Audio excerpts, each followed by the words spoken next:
Charlie here from Vhedia. So today we're going to be doing the replacement head unit for the 2019 onwards Klugers. I'm not too sure what year this goes up to. I'll find that out for you guys later on. So yeah, that's just obviously your factory unit and start from there. So this is what we get in your kit. So you've got your head unit there, all your bits and pieces. So you've got a wire feeder, your trim removal tools, that'd be cool if you get thirsty, your OBD2 scan tool, your main harness plug, your factory plug, and you get all these accessory bits here. So you've got your USB, your 4G antenna, your GPS, a SIM card tray reader, and you also need some of those for your reverse cameras and that. So first off, what you want to do to remove the head unit, you want to get up under the AC controls here and remove all that trim bit. Just be careful while you're doing it because it could be fragile, but it could also come off easily.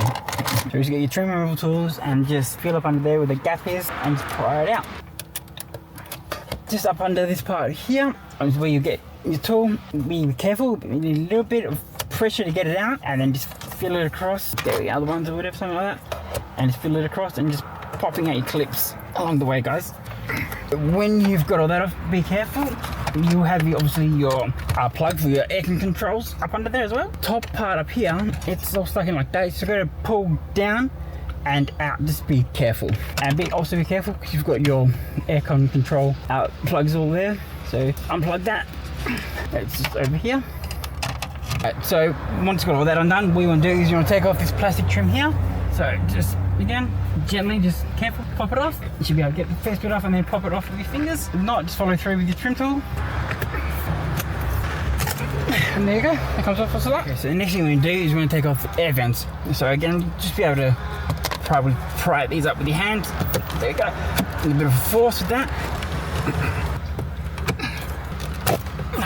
There we go, down to out.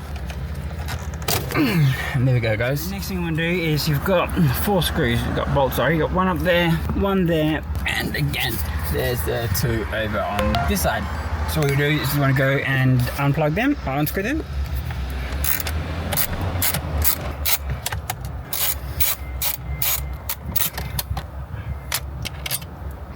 Okay, so once you've got those 4 bolts undone, all you want to do is again, get a firm grip on the head unit, 2 thumbs up there, and give it a bit of a pull. Tug, just be careful because you're going to pull out all your cables with it as well, so you don't want to rip all them out. All you want to do is just obviously go ahead and unplug all them.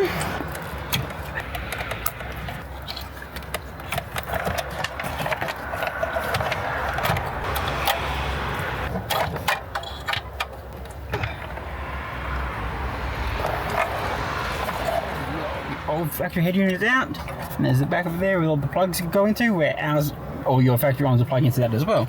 So you've just got all them there as well. They're all your factory plugs. Again, you may not use all of these with our harness, so that's alright. You may have spares left over. That's alright, guys, don't worry too much. That's why we test things out first.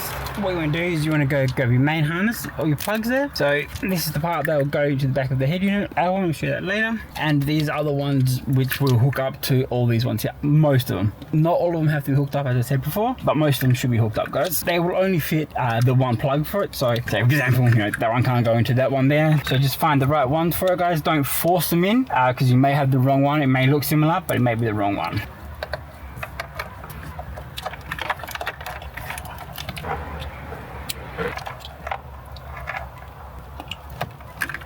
Okay, so as I said before, not all the plugs will be used. So this is your factory GPS. Our head units come with a GPS, so you will no longer need that one. And this is so for your factory USBs you have in your car. So your factory USB retention cable, that won't be included in the main harness. It comes in the extra wires.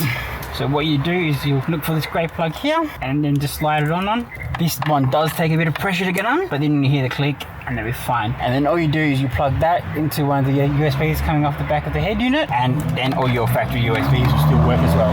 Got all those hooked up. What I like to do first is I like to just get the head unit and test it first to make sure that the steering wheel controls and all that work fine. And this is our head unit compared to the back of your old one. It's a lot smaller, a lot thinner, a lot lighter as well. Again, what I do is get this black plug and you plug into that part there, which is your main power.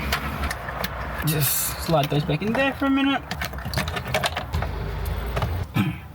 So while that's just sitting there comfortably, just relaxing, not all put in properly, just testing it, make sure it all powers up, make sure all the reverse controls all work. So the first load up will take a little bit longer, but then the next one will be quick. As you can see, the steering wheel controls go up and down. The radio's not works, I don't have the antenna plugged in just yet. It's testing the skip. There we go, that all works. Now reverse camera. No, all steering wheel controls and all that work. What I'm going to do is I'm going to test the reverse camera. So, I should have done that before. So what we do is you get this plug here from in our cable kit, and then off the main harness here, you will have these two yellow RCAs as well. So they both have cam in on them. So you follow those through and then see which one is plugged in. So as you can tell, this one here is not plugged in, but that RCA, that cable's not going anywhere, so it will be the other RCA. So what you do is you'll get that one, and then you hook it up to this purple one. It's got cam in on it as well. Just hook those two together, and what you do is you just plug this in the back of the head unit, just down here.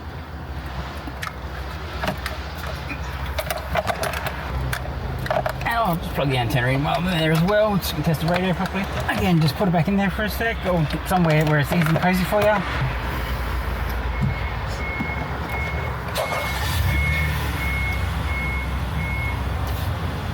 See what I mean? That loaded up straight away that time.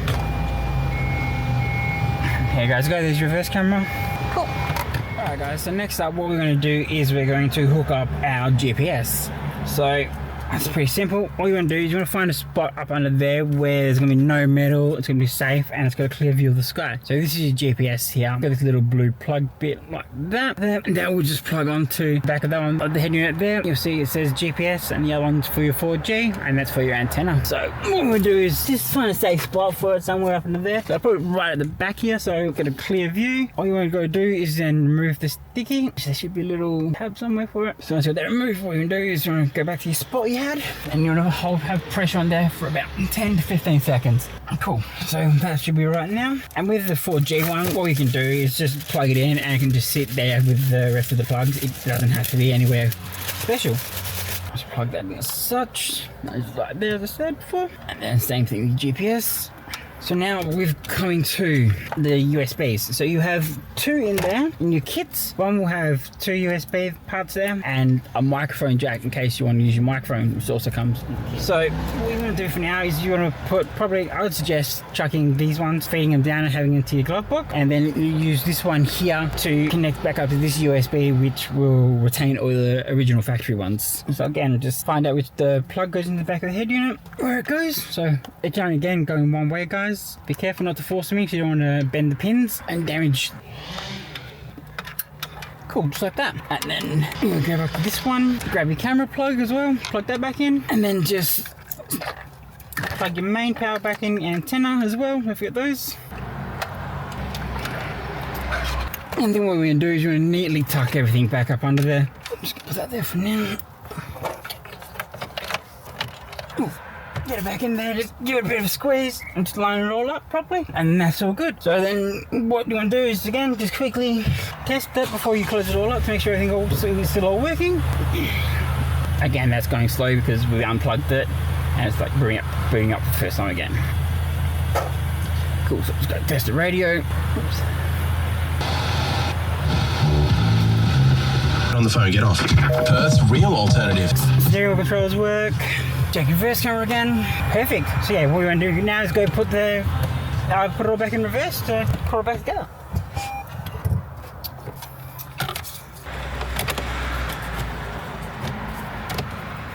Yeah, just make sure you push the head unit in there, make sure it's all in there nice and firm, guys.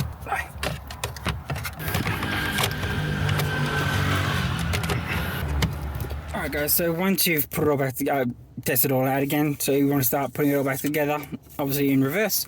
So you get this plastic trim part that was up here, and then just put that back in. Don't force it, just gently push it in, make sure it all goes in properly. So now as that part's on, what you want to do is you want to put your air control bit back on. Don't forget you've got this little plug here, you just go back on this little black bit here, and then your plug which will go back into that one there. So I'm going to put it in first.